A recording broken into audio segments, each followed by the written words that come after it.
이 시간에 우리에게 주신 하나님 말씀 골로새서 2장 10절 11절 말씀 보겠습니다. 골로새서 2장 10절 11절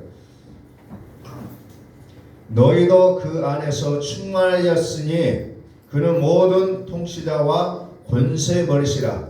또 그 안에서 너희가 손으로 하지 아니한 할례를 받았으니 곧 육의 몸을 벗는 것이요 그리스도의 할례니라. 아멘. 우리 한번 선포합니다. 하나님은 살아계십니다. 하나님은 살아계십니다. 잘 되고 있습니다. 잘 되고 있습니다. 또 다시 한번 우리 또 선포합니다. 당신이 주인공이십니다. 당신이 주인공이십니다. 하나님의 계획이 어디에 있을 것인가를 수많은 사람들이 기도하고 있어요. 과연 하나님이 나를 향하신 그 계획이 무엇일까? 때로는 금식기도 하기도 하고 철학기도도 하면서 그 뜻을 밝히려고 무던히 노력하고 있다는 거죠. 그러나 성경에서 말하는 하나님의 계획은 어디에 있습니까? 하나님이 우리 안에 오셔서 영원토록 영생토록 떠나지 않고 살아주시겠다는 약속이에요. 오직 하나님 우리와 함께 하시고 싶어하는 그것이 우리를 향하신 뜻이라는 겁니다. 그래서 우리는 그 하나님을 믿고자 열망하고 정말 나의 어떤 열정을 다 동원해서 하나님을 믿으려고 애를 쓴다는 거죠. 그러나 아시게도 이 믿음이라는 것은 나의 편에서의 믿음이 아니라 하나님이 주시는 선물이라는 거예요. 여러분들이 믿고자 해서 믿어지는 게 아니라는 거죠. 내가 어떤 것을 이루어놨기 때문에 하나님 믿어지는 게 아니라는 거죠. 믿음은 하나님의 선물로 주어진 겁니다. 그래서 우리는 믿음이라는 것을 은혜다 이렇게 표현하고 있는 거죠. 은혜라는 거예요. 믿고 싶어서 믿어지는 게 아니라는 겁니다. 믿기 싫어도 하나님이 선물로 주시면 믿을 수밖에 없는 게 은혜라는 겁니다. 성경은 우리를 하여금 끊임없이 우리를 맨 처음 찾아온 게 복음이 아니었어요. 율법이 우리를 찾아왔고 그 율법은 무엇과 연결되어 있냐? 죄와 연결되어 있고 그 죄는 뭘로 연결됐습니까? 사망이라는 것으로 연결이 되어 있다는 거죠. 그래서 성경에서 보면은 율법, 죄, 사망 이것은 하나로 엮어져 흘러가고 있다는 겁니다. 그러나 우리는 어떻게 해야 됩니까? 또 다른 보혜사, 진리의 영을 받지 아니하면 우리는 여전히 율법과 죄와 사망에 의하여 우리의 인생이 컨트롤되어지게 수밖에 없다는 겁니다. 그러다 보니까 끊임없이 하나님의 은혜를 사모하다 보니까 무엇을 만납니까? 은사라는 걸 만나는 거죠. 은사를 받고 주체할 수 없는 감격 속에 빠지기도 하고 독설에 빠지기도 한다는 겁니다. 그러나 고린도전서 13장에 보니까 이것은 부분적인 진리라고 얘기하고 있지 않습니까? 온전한 진리가 우리에게 필요한데 그 온전한 진리가 뭡니까? 참 진리이신 그리스도를 얘기하고 있다는 거죠. 그리스도는 은혜와 진리로 나눠져서 소개가 되는 것입니다.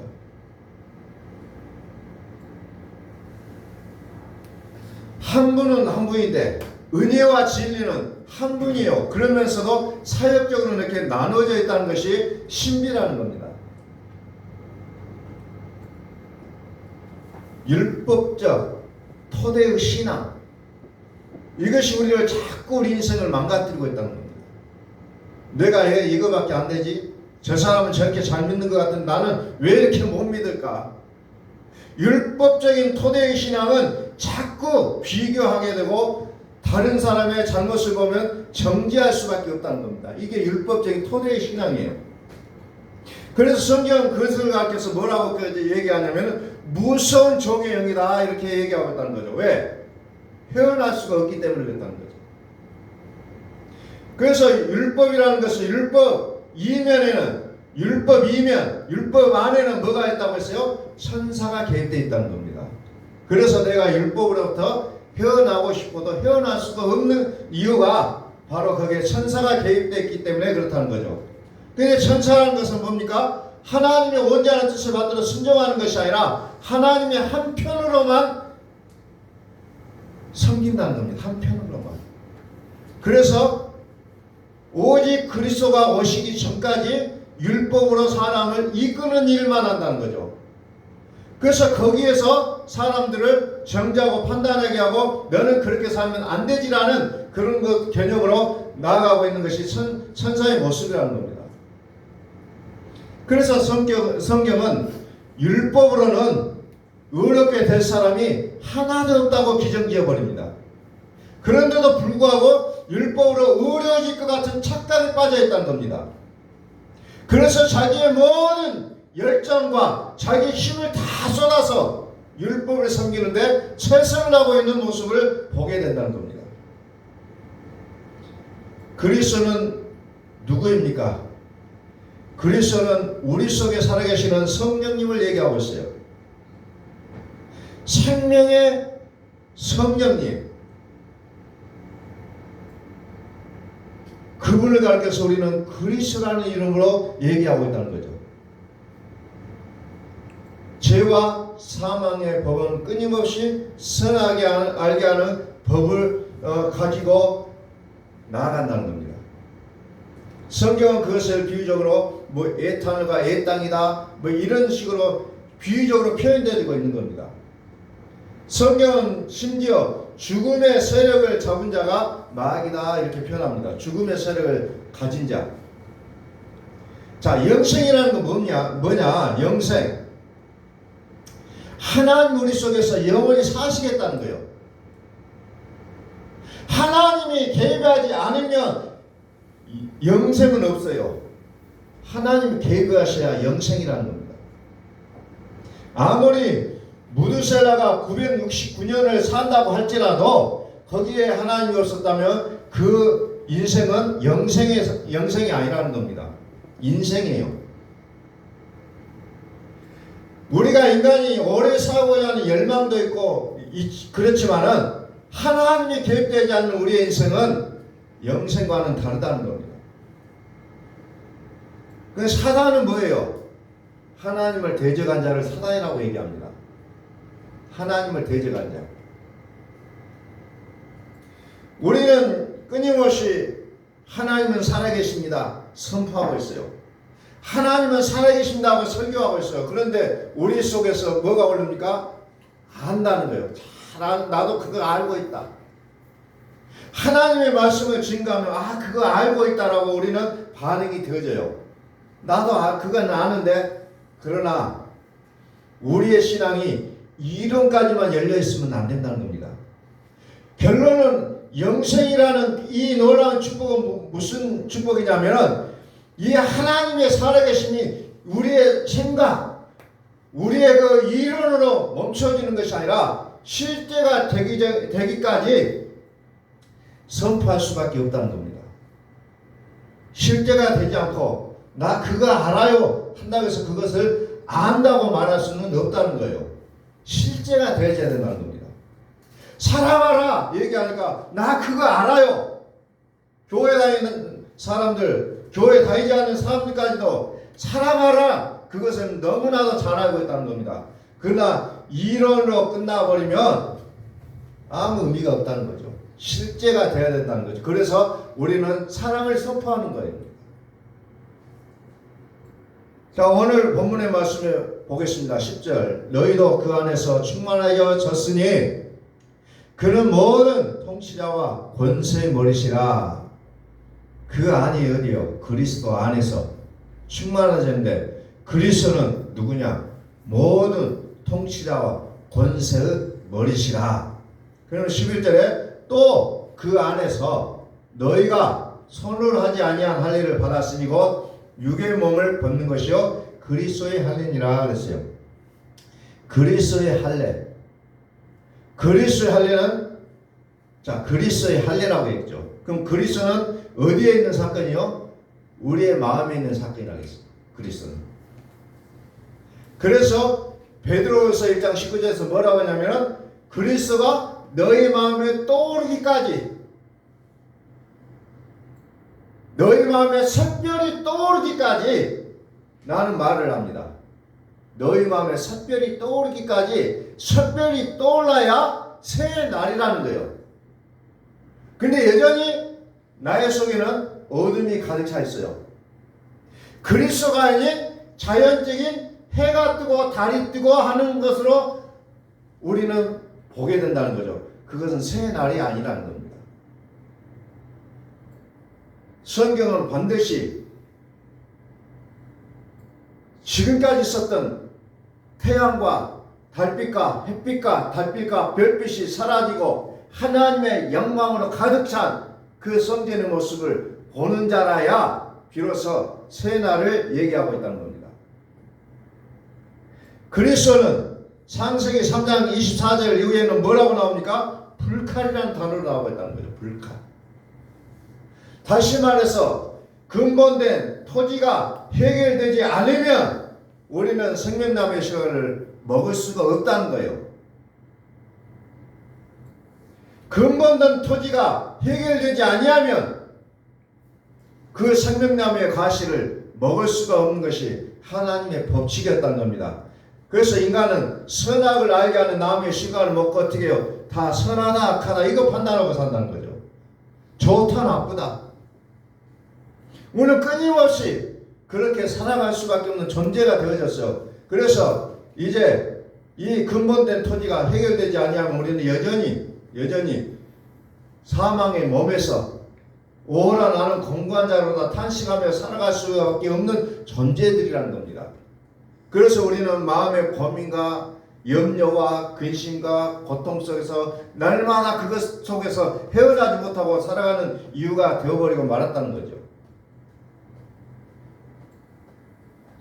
우리는 주기도문을 고백할 때 우리가 우리에게 죄진 자를 사해 준 것 같이라고 얘기합니다. 정말로 하나님께서 말씀하신 그 영생의 단계는 뭐냐? 우리가 우리 죄를 사해 주는 그런 단계까지 들어가야 된다는 거죠. 그때 비로소 우리는 영생이라는 말을 쓰게 된다는 거죠. 그래서 하나님의 판단은 요한계시록 보니까 참되고 의롭다고 얘기합니다. 그런데 우리의 판단은 우리의 판단은 어떠냐? 사망으로 결부되어 있다는 거죠. 그래서 우리의 판단이 그래서 무서운 거라는 겁니다. 자, 그리스도. 오늘 보니까 그리스도의 할례를 받아야 된다고 했어요. 그리스도의 할례는 무슨 말이냐면 육의 몸을 벗는 것이다. 근본된 토지를 가는 것이라는 거예요. 그게 그리스도의 할례입니다. 육의 몸이 벗어지는 것, 율법적인 토대로 살아왔던 것들과 충돌의 현상이 이제 나오게 됐다는 거죠. 그럴 때마다 우리는 소리를 지르게 되어 있다는 거죠. 자, 고린도후서 5장 봅니다. 고린도후서 5장 1절. 만일 땅에 있는 우리의 장막집이 무너지면 그랬죠. 이것이 육의 몸을 벗는 것을 얘기합니다. 하나님께서 지으신 집 곧 손으로 지은 것이 아니요 우리의 장막집은 손으로 지었다는 거죠. 마치 바벨탑을 인간들이 벽돌을 하나하나 맞춰서 쌓아갔던 것처럼 손으로 쌓는 것을 얘기하고 있죠. 그래서 이것은 하늘에 있는 영원한 집이 우리에게 있는 줄을 알아야 된다는 겁니다. 다시 말해서 우리의 장막집이 무너져야 된다는 것은 무슨 말이냐? 무너져야 된다는 거죠. 골로새서 2장 11절에서 뭐라고 합니까? 그리스도의 할례를 받아야 된다는 거죠. 근본된 토지를 갈지 않으면 영생을 얻을 수가 없다는 얘기입니다. 하나님을 믿기는 믿어요. 하나님의 살아계심을 알기는 알아요. 그러나 여전히 내가 주인 돼서 살아가는 그 삶은 무너져야만 된다는 겁니다. 내가 열심히 살아내는 그 믿음 생활은 종교라는 거죠. 종교. 그것은 율법이에요. 율법은 이것을 끊임없이 요구한다는 거죠. 이렇게 살아라. 이렇게 살아라. 끊임없이 요구한다. 너 그렇게 살지 않으면 너 죽어. 너 그렇게 살지 않으면 혼난다. 이렇게 갈 수밖에 없다는 거예요. 율법은. 오늘 우리는 늘 우리의 마음속에 두 법이 씨름합니다. 에덴의 동산에서는 선악을 알게 하는 나무의 실과와 생명나무의 실과 두 가지를 놓고 갈등하는 것처럼 오늘 우리가 살아가는 이 땅에서는 율법이냐 복음이냐 이 두 가지의 씨름이 끊임없이 이루어진다는 거죠. 요한계시록 18장에 보니까 율법 세계 속에서도 세상 속에서도 다 있다는 모든 것이 다 들어있어요. 똑같은 모습이라는 겁니다. 그런데 이것이 다 무너져야 되고 태워져야 될 것이라고 성경은 기록하고 있다는 거죠. 우리의 장막집이 무너지면 우리의 장막집은 손으로 지은 집이라는 거죠. 반드시 무너져야 된다는 거죠. 육의 몸을 벗어야 그리스도의 할례를 받을 수가 있다는 겁니다. 자, 좀 내려서 10절을 봅니다. 10절. 이는 우리가 다 반드시 그리스도의 심판대 앞에 나타나게 되어 각각 선악간에 그 몸으로 행한 것을 따라 받으려 함이라. 선악간에 이건 무슨 말이에요? 율법으로 살아왔다는 거죠. 율법, 선악간에 몸으로 행하였던 일들, 손으로 지어졌던 집들, 땅에 지은 집, 너희가 열심히 살아왔던 것. 근데 이것들이 다 무너져야 하나님이 살아주시겠다는 거예요.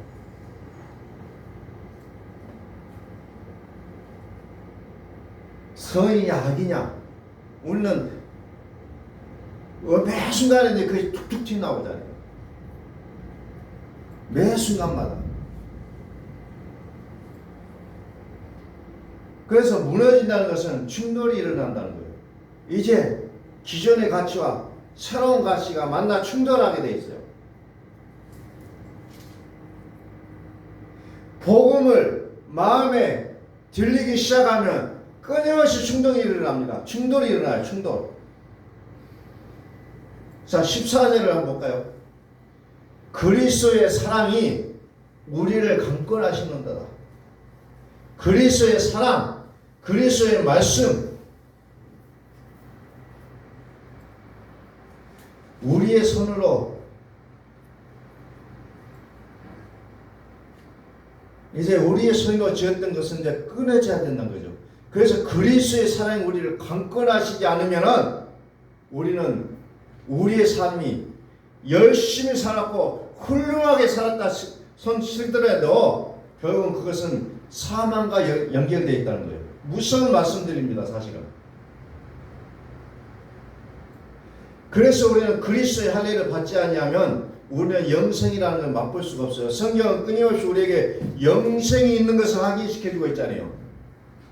영생을 주시고자 하나님은 우리에게 성경을 기록했다고 말씀하고 있잖아요.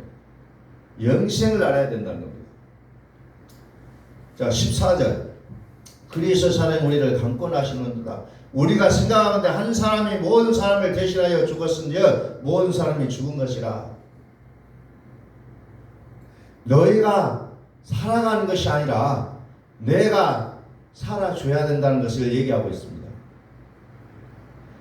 자, 14절에 보니까 한 사람이 모든 사람을 대신하여 죽었은즉 한 사람이 모든 사람을 또 죽었은즉 모든 사람이 죽은 것이라. 15절.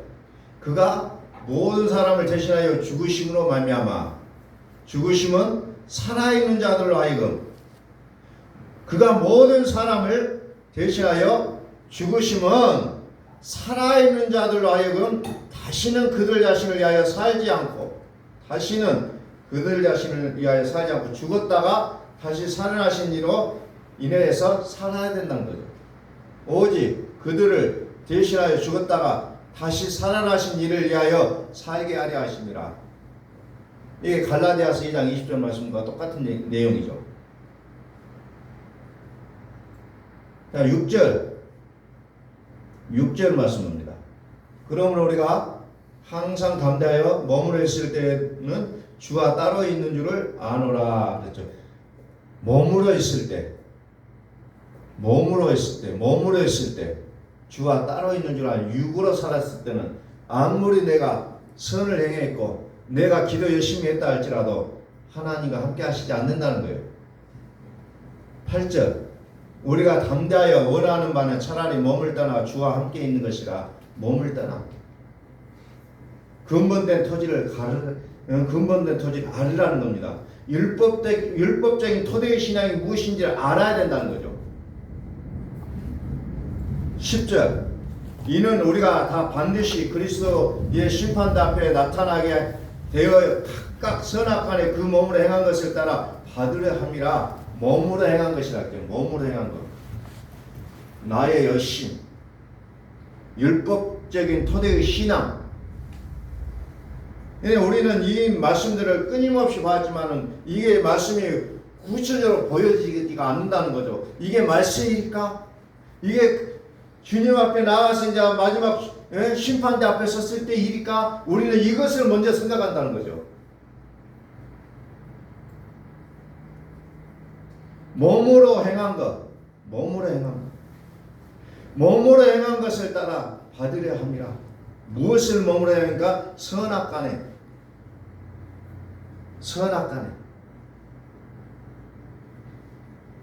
선으로 살아왔는지 악으로 살아왔는지 몸으로 행한 것을 받으려 합니다.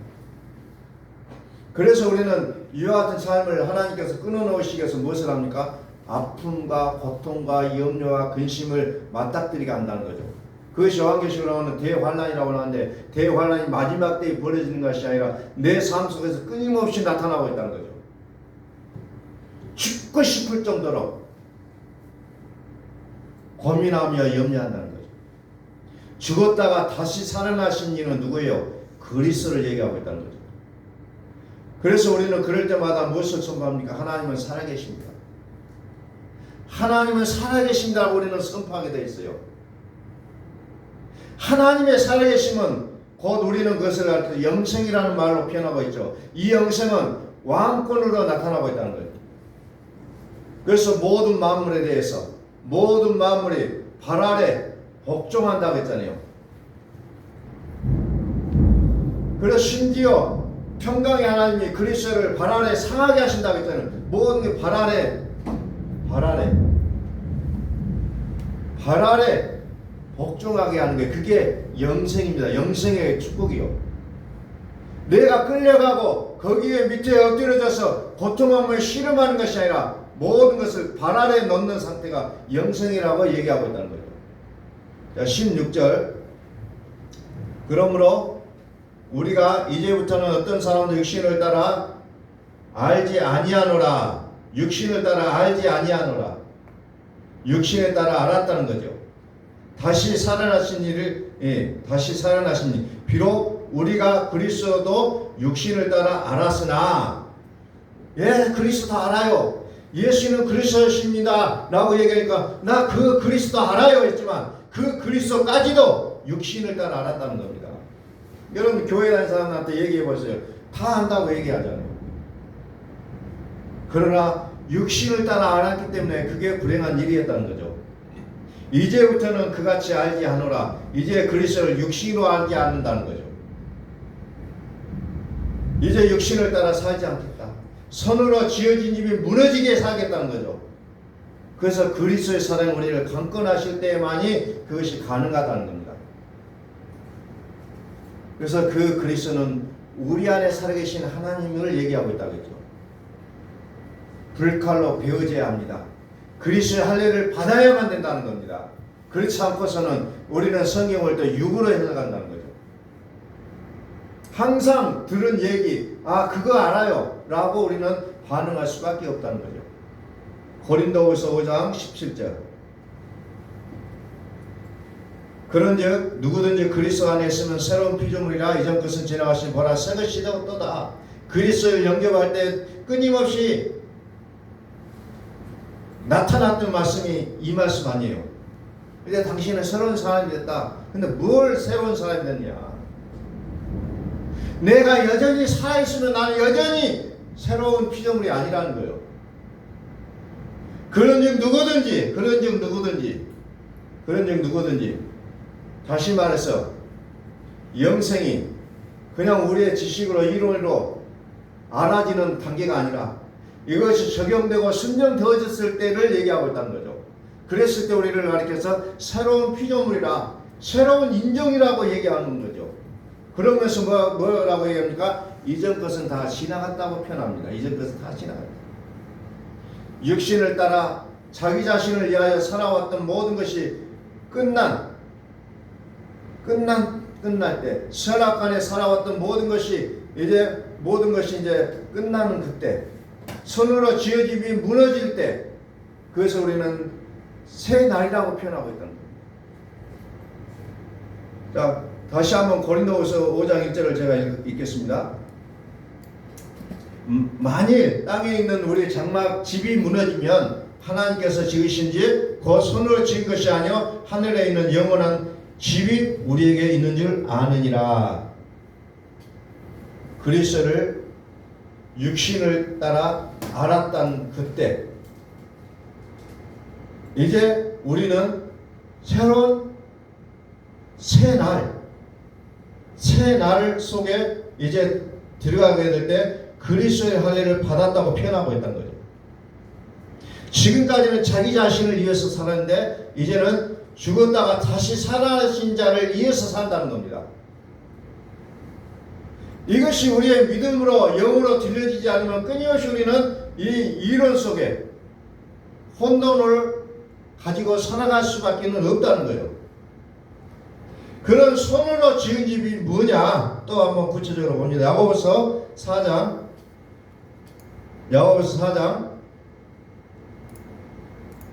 7절. 그런즉 너희는 하나님께 복종할지어다 마귀를 대적하라 그리하면 너희를 피하리라 그랬어요. 마귀, 죽음의 세력을 잡은 자 마귀. 8절. 하나님을 가까이 하라 그리하면 너희를 가까이 하시리라. 죄인들아 손을 깨끗이 하라. 두 마음을 품은 자들아 마음을 성결하게 하라.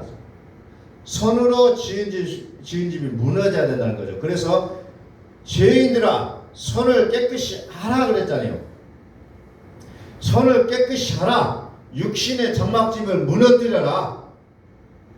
그리스도의 할례를 받으라는 얘기요. 육으로 신앙생활을 하는 것들을 끊어놓는 것이 손을 깨끗이 하는 거라는 겁니다. 여전히 내가 살아있다. 그러면 손이 더러운 자의 모습이라는 거죠.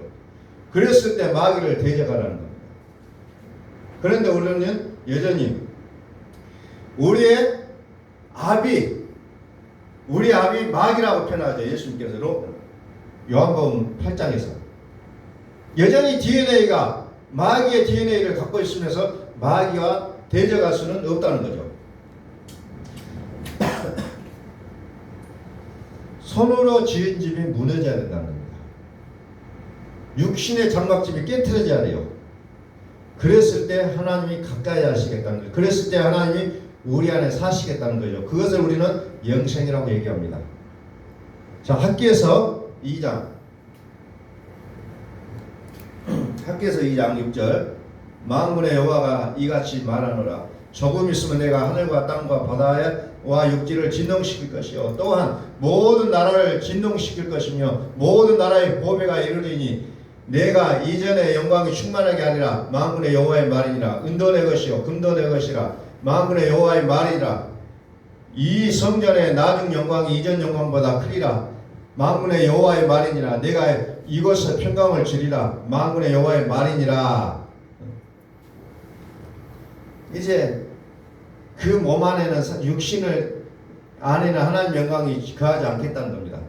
그러면서 은도 내 것이요 금도 내 것이니라. 그러면서 이전에 이 성전의 나중 영광 이전 영광보다 크리라. 그러니까 내가 무너지고 나면 하나님은 우리와 함께 사시기 때문에 더 큰 영광을 우리에게 보여주겠다는 거죠. 그래서 고린도후서 5장 10절 말씀이 중요한 거예요. 이는 우리가 다 반드시 그리스도의 심판대 앞에 나타나게 되어 각각 선악간에 그 몸으로 행한 것을 따라 받으려 함이라. 적용이 되어져야 돼요. 말씀이 적용이 되어지지 않으면 여전히 우리는 육으로 해석하게 되어 있다는 거예요. 몸으로 행한 것이 무너지지 않으면 하나님이 주인 되어 주시지 않는다는 겁니다. 지금 우리 안에 하나님이 살아 계셔요. 그런데도 불구하고 여전히 하나님이 주인된 역할로 보여지지 않는 이유가 여전히 내가 살아있기 때문이라는 겁니다. 선악을 알게 하는 나무, 생명나무의 실과 같이 있어요.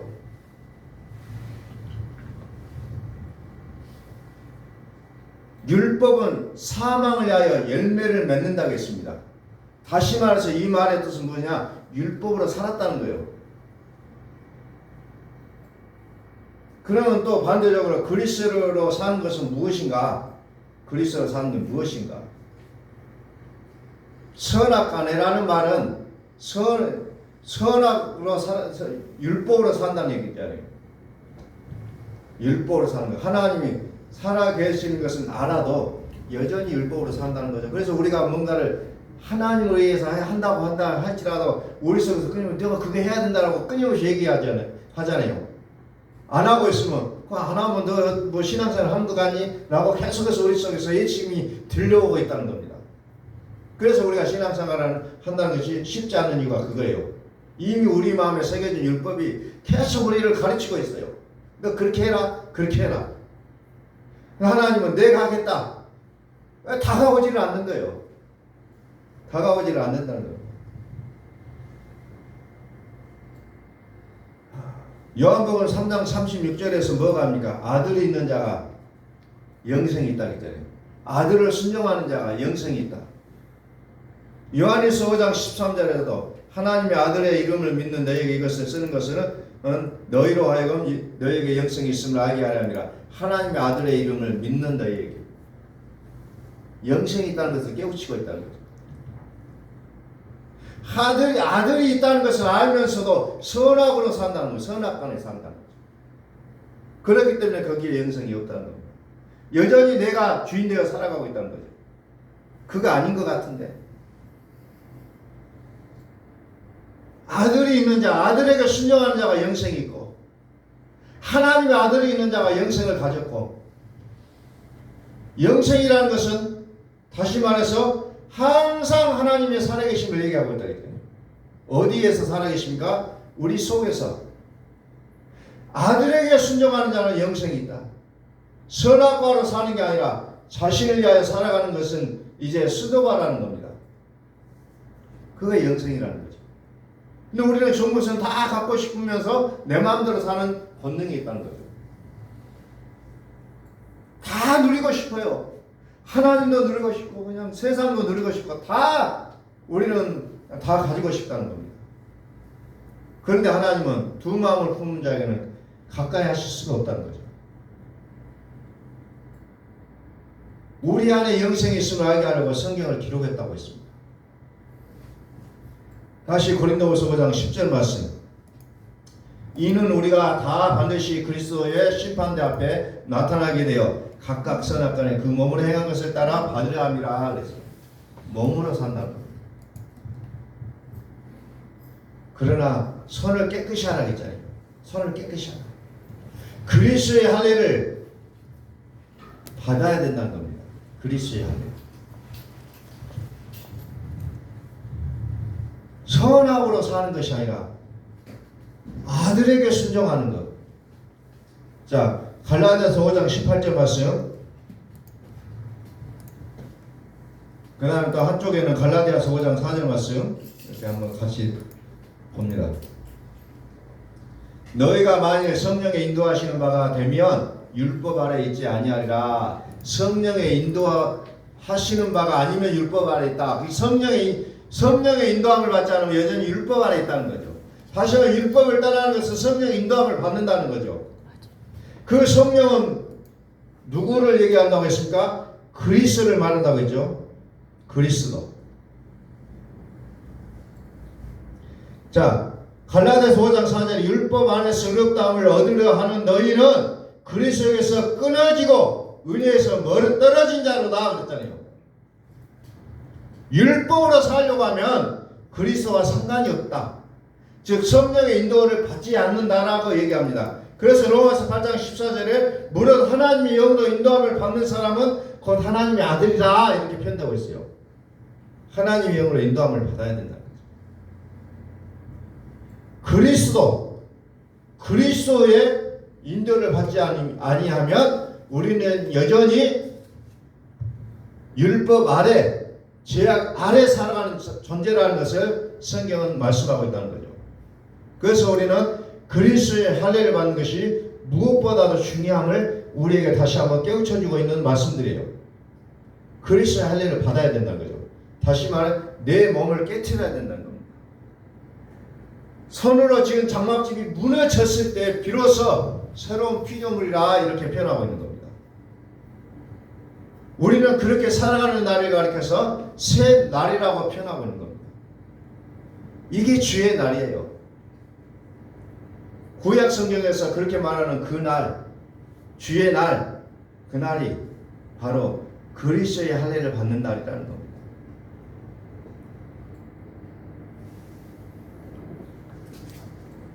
이제 저와 여러분들이 오직 말씀들이 그대로 적용되어지고 순종되어짐으로 말미암아 우리의 삶이 내가 주인이 되어 살아가는 것이 아니라 오직 그리스도께서 우리를 친히 인도하시는 그런 날들이 되시기를 예수 그리스도의 이름으로 간절히 축원합니다.